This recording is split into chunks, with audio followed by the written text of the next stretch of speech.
Good morning second class. हम अपना chapter number 6 पढ़ रहे थे, टाउन्स, ट्रेडर्स एंड क्राफ्ट्समैन। ठीक है, और ये हमारा वीडियो नंबर सेकंड है। इस चैप्टर में अभी तक हमने पढ़ा कि किस तरीके से टाउन्स विकसित होने लगे, कैसे वो डेवलप्ड हुए, किस तरीके से व्यापार बढ़ा, क्राफ्ट्समैन क्या वर्क करते थे।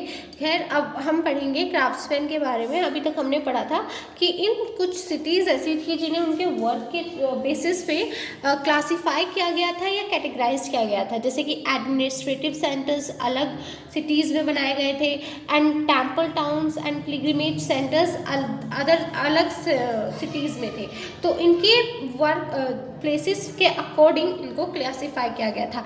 अब हम पढ़ेंगे क्राफ्ट टाउन्स क्या थे। क्राफ्ट टाउन्स वहाँ वो वर्क जहाँ जो ज़्यादातर हाथों द्वारा किया जाता होगा। आपने हस्तशिल्प वगैरह सुना होगा, जो जैसे कि नक्काशी वगैरह के जो वर्क होते थे, या टोकरियाँ बुनने का काम, या जो काफ़ी लोग जो होते हैं, मतलब जो कपड़ों पे कढ़ाई वगैरह होता है, बुनाई होता है, हाथों से करते हैं, तो ये सब क्राफ्टमैन्स के अंतर्गत आते हैं। तो क्राफ्ट टाउन्स जो थे, यानी कि ऐसे शहर जहाँ पर क्राफ्ट वर्क ज़्यादा हुआ करता था और व्यापार ज़्यादा मात्रा में किया जाता था, उनके बारे में हम इस वीडियो में पढ़ेंगे। ठीक है, चलो शुरू करते हैं। Foreigners like Duarte Barbosa, Portugal, Ralph Fitch, Marco Polo and Bernier have extensively written about the existence of prolific trade in the medieval period, both internal and external। क्या हुआ था, जितने भी बाहर के विदेशी जो यात्री थे, उन्होंने इंडिया के व्यापार के बारे में बहुत कुछ लिखा। उनमें से ये कुछ फोनर्स थे जिन्होंने यहाँ के प्रोलिफिक ट्रेड के बारे में लिखा, चाहे वो ट्रेड इंडिया के अंदर होता हो या आउट ऑफ इंडिया किया जाता हो, यानी कि चाहे वो व्यापार इंडिया के एक स्टेट से दूसरे स्टेट में किया जाता हो, या उस व्यापार को इंडिया के बाहर से आए हुए देशों के साथ किया जाता हो। जैसे कि काफ़ी ज़्यादा जो हमने देखा कि जो पोर्तुगीज थे, वो जो हमारा कौन था, जो अदर मतलब कंट्री के फॉरेनर्स थे, उन्होंने काफ़ी ज़्यादा व्यापार पर लिखा, क्योंकि उनकी कंट्रीज़ में भी इंडिया से यहाँ पे से व्यापार किया जाता था। जैसे कि कुछ व्यापारी थे जो मसालों के व्यापार के लिए भारत आए थे, और अपना मसालों का व्यापार वो इंडिया से करा कर। तो देखते हैं उन्होंने इस व्यापार के बारे में क्या लिखा। ठीक है, द मर्चेंट्स ग्रुप themselves, तो यहाँ themselves in श्रेणी और trade. Duarte Barbosa described Gujarat as a leading cotton trade center. Patola, a kind of silk dyed in natural colors, was highly popular in Southeast Asia।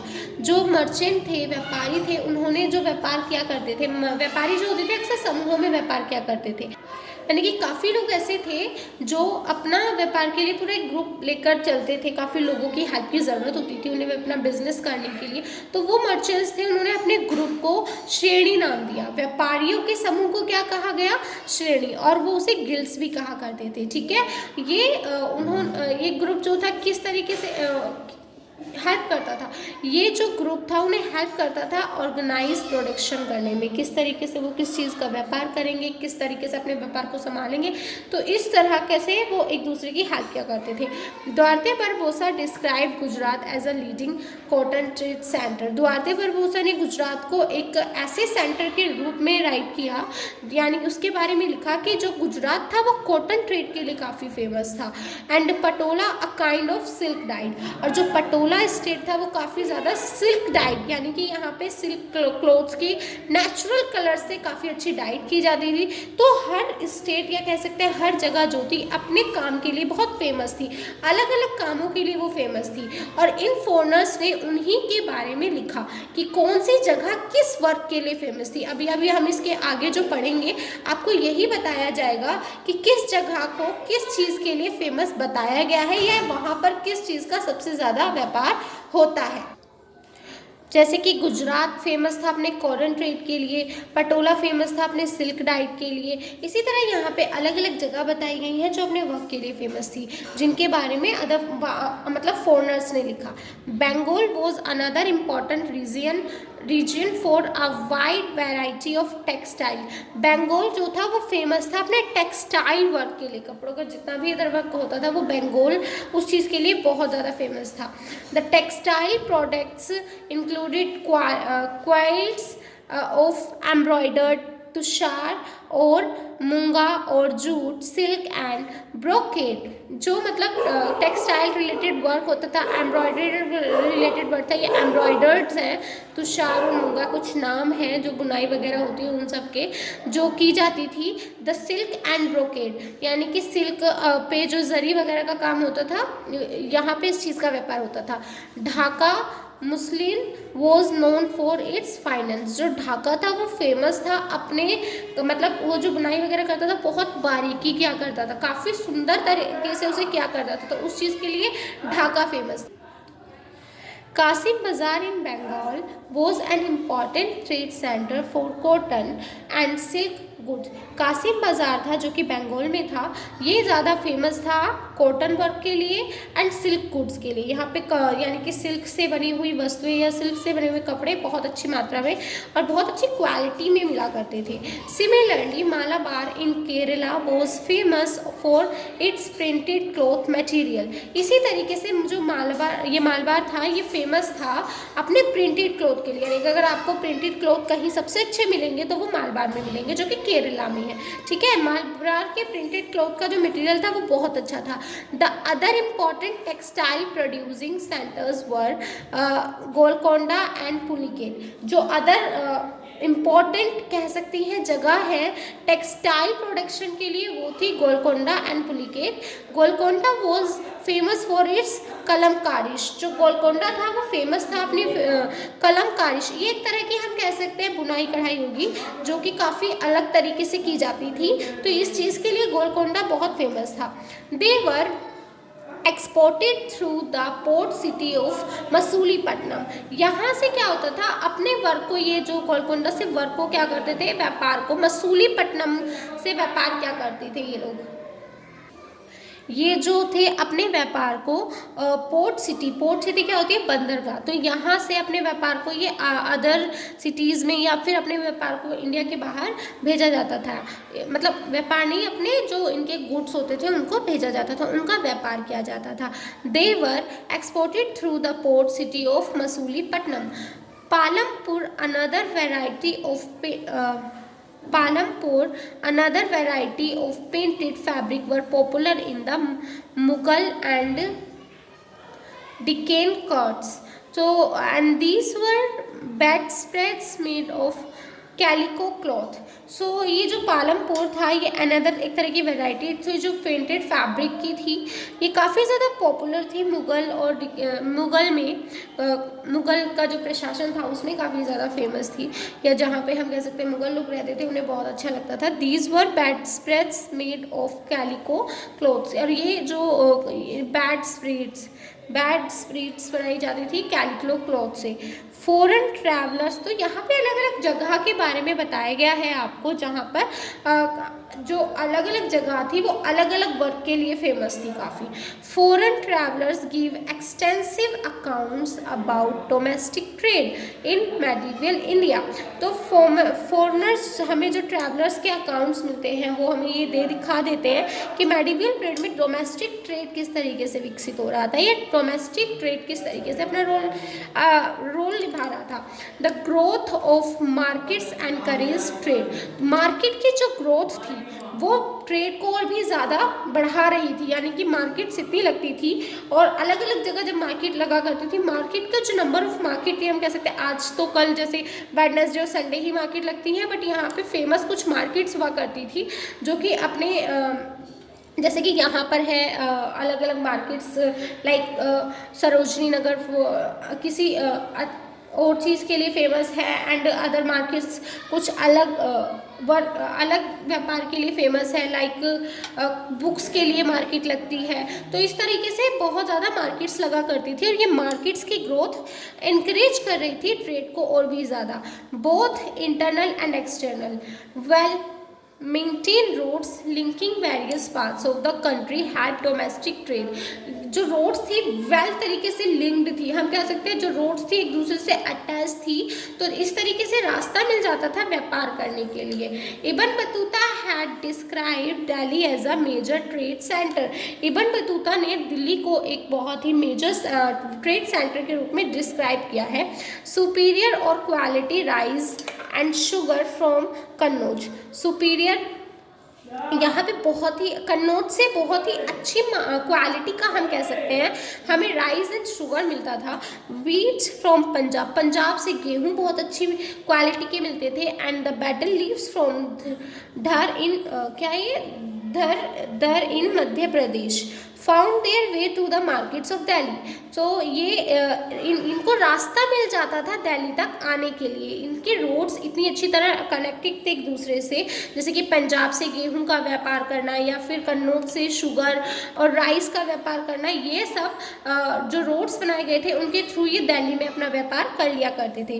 And caravans arrived of Peshawar with goods from the decade. तो caravans होते थे, कारवा आपको पता है क्या होता है? कारवा मतलब होता है कि काफ़ी बड़ी मात्रा में लोगों का समूह जब व्यापार करने के लिए चलता है। ये कारवा बहुत लंबे होते हैं, यानी कि इन्हें व्यापार करने के लिए कोई एक दिन 2 दिन नहीं लगता, काफ़ी वीक्स निकल जाते थे, मंथ्स निकल जाते थे। तो एक जगह से जब दूसरी जगह लोग काफ़ी लंबी यात्रा करके व्यापार करने के लिए जाते थे तो वो कारवा के थ्रू हुआ करता था। ये अक्सर बंजारा लोग किया करते थे। बंजारे के बारे में सुना होगा आपने। बंजारा अक्सर कारवा में ही व्यापार करते हैं, अपने सामानों को एक जगह से दूसरी जगह जाकर बेचा करते हैं। और इनकी जगह मतलब ये जो यात्रा करते काफ़ी लंबी हो जाती है।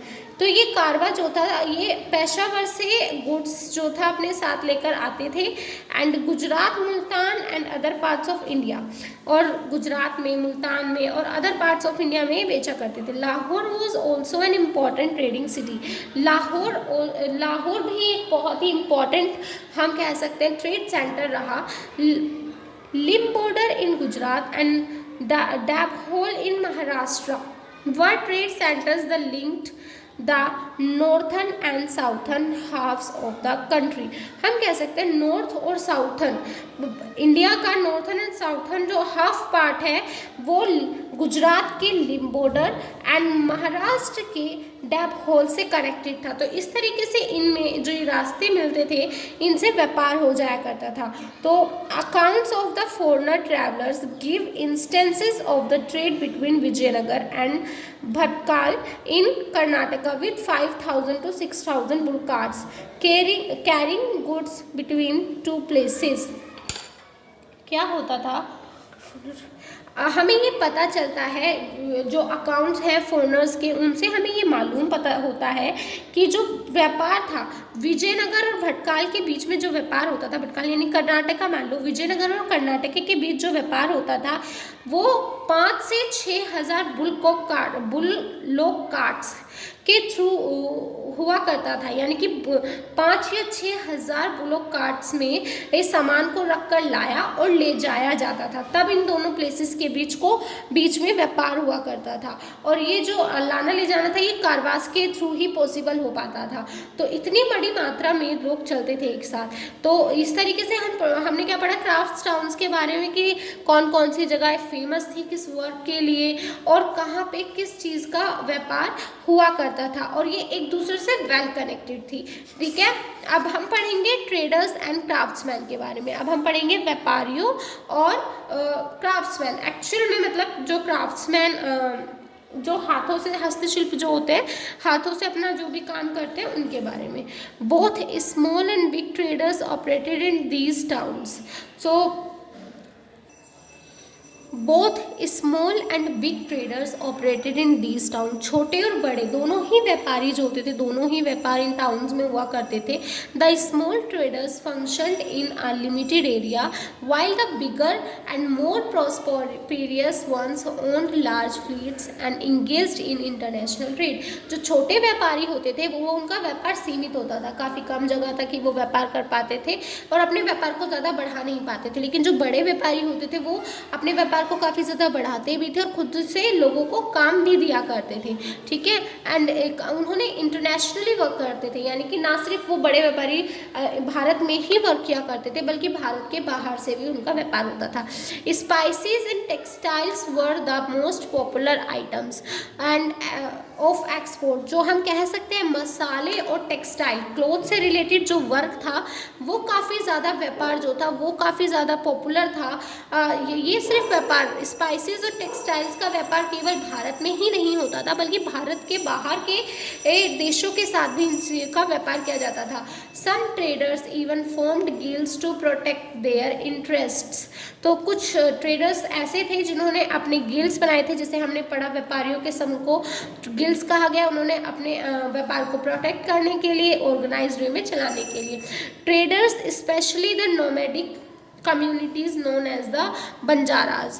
ट्रेडर्स व्यापारियों को स्पेशली वो जो कि नोमैडिक कम्युनिटीज़ के थे, जैसे कि बंजारा, ट्रैवल्ड इन कारवाज, कारवा में ही ट्रैवल किया करते थे, कारवा में ही ट्रैवल किया करते थे। जैसे मैंने बताया उनका व्यापार क्योंकि बहुत लंबे समय के लिए होता था, एक जगह ये रुकते नहीं थे और इन्हें महीनों निकल जाते थे, मतलब व्यापार के सिलसिले में एक जगह से दूसरी जगह जाना। तो जो बंजारा थे वो अक्सर कारवाओं में ही ट्रैवल किया करते थे। Since there were safety in numbers, जबकि वो अपनी सेफ्टी का भी पूरा ख्याल रखा करते थे। Banjaras travelled from one place to another buying and selling goods. Banjara क्या करते थे, एक जगह से दूसरी जगह जाते थे, अपनी चीज़ें खरीदते और बेचा करते थे, मतलब specially food stuffs, bartering them as well. For long distance trade, hundis or bills of exchange were used by traders of function safely. जो लॉन्ग डिस्टेंस के ट्रेड होते थे वो लोग अपनी सेफ्टी का ध्यान रखा करते थे और एक दूसरे की हेल्प किया करते थे, लाइक हुंडीज और बिल्स एक्सचेंज करते थे अपने ट्रेडर्स को, and used by traders function safely. So while internal trade was through out the country, external involved Europe, China, Africa, Persia and modern day Myanmar. जो इंटरनल ट्रेड्स थे वो तो पूरे इंडिया में हो ही रहा था, लेकिन एक्सटर्नल ट्रेड भी हो रहा था, जैसे कि इनसे यूरोप से, चाइना से, अफ्रीका से भी भारत का व्यापार हो रहा था, Persia and modern day Myanmar. ठीक है। Craftsman were skilled workers and comprised stone cultures, masons, carpenters, weavers, tailors, painters and shoemakers. So craftsmen कौन थे, जो जिनके पास ये स्किल थी, लाइक कंप्राइज्ड स्टोन, पत्थरों से सुंदर सुंदर मूर्तियाँ बनाने की, एंड जो शू मेकर्स होते थे, पेंटर्स होते थे, टेलर्स होते थे, ये क्राफ्ट्समैन के अंतर्गत आ जाते हैं। और इनका व्यापार काफ़ी पूरे इंडिया में तो फैला ही हुआ था, बाहर जो ये भारत का व्यापार था वो बाहर के देशों से भी होता था, जैसे कि यूरोप, चाइना, अफ्रीका, पर्शिया, यहाँ से भी इनका व्यापार होता था। ठीक है। अब सेकंड वीडियो में हम इतना ही पढ़ेंगे। अब नेक्स्ट पार्ट हमने जो luxury goods for the rich, ये हम अपनी थर्ड वीडियो में पढ़ेंगे। ओके।